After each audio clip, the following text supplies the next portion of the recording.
General trend of inorganic chemistry. Hello बच्चों, अब हम स्टार्ट करने जा रहे हैं इनऑर्गेनिक केमिस्ट्री। यानी कि हम इसमें जितने पी ब्लॉक है, S block, P block, D block, F block, इन चारों ब्लॉकों को हम स्टडी करेंगे। उससे पहले जो जनरल ट्रेंड होता है किसी भी जो हमारी पेरियोडिक टेबल है उसका जो जनरल ट्रेंड है उसको हम स्टडी करेंगे। उसमें हम पहले क्या स्टडी करते हैं? Atomic number. फर्स्ट नंबर जो फर्स्ट ट्रेंड है, हम किसी भी जो हमारे ब्लॉक हैं उनके जो एलिमेंट है अगर उसकी प्रॉपर्टी लिखनी है तो पहले क्या लिखते हैं हम? Atomic number.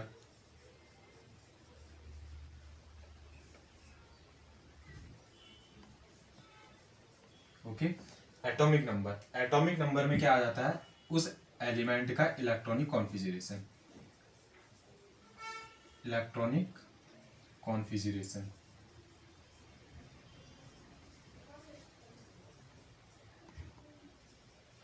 यानी जैसे हम लेते हैं एलिमेंट सोडियम Na, इसका एटॉमिक नंबर होता है 11, तो इसका इलेक्ट्रॉनिक कॉन्फिगरेशन क्या हुआ? 2 8 2 8 10 और लास्ट सेल में बचे हमारे 1 इलेक्ट्रॉन। तो इसको 1s2 2s2 2p6 and 3s1। ये क्या हो गया? सोडियम जो एलिमेंट है, एटम है, इसका इलेक्ट्रॉनिक कॉन्फिगरेशन हो गया। ठीक है, दूसरा हम देखते हैं जब हम एटॉमिक नंबर से उसका इलेक्ट्रॉनिक कॉन्फिगरेशन लिख देंगे उसके बाद हम क्या लिखेंगे? Atomic size. अब पहले हम देख लेते हैं एटॉमिक साइज होता है क्या है। कोई एटम है, यही सोडियम एलिमेंट ले लेते हैं हम। अगर हमें इसका पता है एटॉमिक स्ट्रक्चर क्या होता है, ये न्यूक्लियस हो गया, फर्स्ट सेल हो गई, इसमें 2 इलेक्ट्रॉन आ जाएंगे। सेकंड सेल हो गई, इसमें आ गए हमारे 8 electron, 1 2 3 4 5 6 7 and 8 electron, 2 8। Okay, now the last electron and third shell is 1। तो the distance between the nucleus and the last shell of the atom is known as atomic size. तो देखो यहाँ पे न्यूक्लियस सोडियम का ये है, यहाँ से इसकी जो लास्ट सेल है यहाँ तक की टोटल डिस्टेंस को हम क्या कहेंगे? इसका एटॉमिक साइज कहेंगे। यानी जो एटॉमिक रेडियाई होगी वो किसको रिप्रेजेंट करेगी? एटॉमिक साइज को रिप्रेजेंट करेगी। अब हम स्टडी करते हैं कि एटॉमिक साइज को कौन से फैक्टर अफेक्ट करते हैं। पहले जनरल ट्रेंड क्या? अगर हम राइट टू लेफ्ट जा रहे हैं, ठीक है, पेरियोडिक टेबल में right to left, no sorry, left to right, LEFT, left to right move कर रहे हैं अगर पेरियोडिक टेबल में, तो जो एटॉमिक साइज होता है एलिमेंट का वो क्या होता है? डिक्रीज होता है। Atomic size decreases. अगर हम इसी पेरियोडिक टेबल में टॉप टू बॉटम मूव करते हैं तो क्या होगा? जो एटॉमिक साइज होगा वो इंक्रीज करेगा। यानी लेफ्ट टू राइट जाने में एटॉमिक साइज डिक्रीज करा और राइट टॉप टू बॉटम जाने में एटॉमिक साइज क्या करेगा? इंक्रीज करेगा। अब हम जो फैक्टर होता है क्या होता है एटॉमिक साइज का? पहले हम सेल से पढ़ा, तो हम कह सकते हैं कि एटॉमिक साइज है, देखो अगर सेल बढ़ती जाएगी, इसके बाहर एक और सेल आ जाए, तो न्यूक्लियस और लास्ट सेल के बीच की जो डिस्टेंस है, the distance between the nucleus and the last cell of the element is increases. That means the size of the element is increases. So we can say that atomic size is directly proportional to the number of cell.